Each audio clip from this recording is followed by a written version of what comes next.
जय हिंद साथियों। टीओडी को लेकर देश भर में लगातार हो रहे विरोध के बीच युवाओं को शांत करने के लिए सरकार ने 2 दिन में 4 से 5 बड़े फैसले लिए हैं।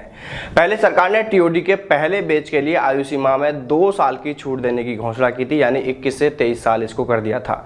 इसके बाद भी जब युवा शांत नहीं हुए तो फिर 18 जून यानी आज सुबह 9 बजे गृह मंत्रालय की ओर से टीओडी को लेकर 2 बड़े फैसले लिए गए हैं। गृह मंत्रालय के आधिकारिक ट्विटर हैंडल से ट्वीट करके यह जानकारी दी गई है कि गृह मंत्रालय ने सीएपीएफएस और असम राइफल्स में होने वाली भर्तियों में अग्निपथ योजना के तहत 4 साल पूरे करने वाले अग्निवीरों के लिए 10% रिक्तियों को आरक्षित करने का फैसला लिया है। इसके अलावा गृह मंत्रालय ने अग्निपथ योजना को लेकर दूसरा एक और बड़ा फैसला भी किया है। गृह मंत्रालय ने सीएपीएफएस और असम राइफल्स में भर्ती के लिए अग्निवीरों को जो निर्धारित अधिकतम आयु सीमा है उसमें भी 3 वर्ष की छूट देने का ऐलान किया है। और एक बहुत बड़ा फैसला अग्निपथ को लेकर यह लिया गया है कि अग्निपथ योजना के पहले बैच की भर्ती के लिए युवाओं को 5 साल आयु सीमा में छूट दी जाएगी।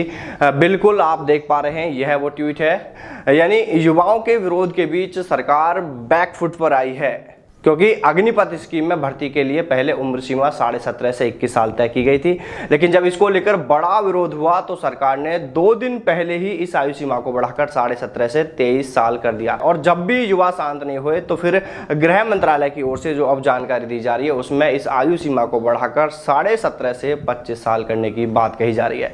यानी सरकार युवाओं को शांत करने का पूरा प्रयास कर रही है, लेकिन युवाओं की मांग है कि सबसे पहले तो उनका आर्मी एग्जाम कराया जाए जो भी पेंडिंग चल रहा था, और एयरफोर्स का रिजल्ट भी जारी किया जाए, क्योंकि इन दोनों ही भर्तियों को फिलहाल सरकार की ओर से रद्द करने की बात कही गई है। इन्हें रद्द करने का ऐलान कर दिया गया है, जबकि कुछ युवा अभी तक इसी मांग पर अड़े हुए हैं कि सेना में टीओडी सिस्टम किसी भी हाल में लागू होना ही नहीं चाहिए। फिलहाल अग्निपथ को लेकर ये 2 बड़ी खबरें साथियों निकल कर आ रही हैं, जो कि उम्र सीमा को लेकर एक खबर है तो दूसरी असम राइफल्स में भर्तियों को लेकर जो आरक्षित की बात कही जा रही है। और खबर टीओडी को लेकर यह भी आ रही है कि आर्मी एग्जाम और एयरफोर्स रिजल्ट जारी करने की मांग पर भी सरकार विचार कर रही है। अब देखने वाली बात यह होगी कि सरकार युवाओं को शांत करने के लिए आगे और क्या घोषणा कर सकती है। वहीं दूसरी ओर गृह मंत्रालय की ओर से किए गए इन बड़े फैसलों को लेकर युवा किस तरह देखते हैं, उनकी इस फैसले को लेकर क्या प्रतिक्रिया आती है, यह भी देखने वाली बात होगी।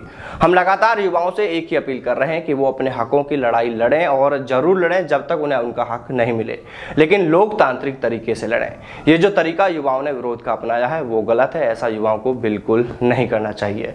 तो चलिए साथियों, फिर मिलते हैं सेना भर्ती से जुड़ी किसी नई अपडेट के साथ। तब तक सावधान रहें, दलालों से दूर रहें, अपना और अपनों का ख्याल रखिएगा।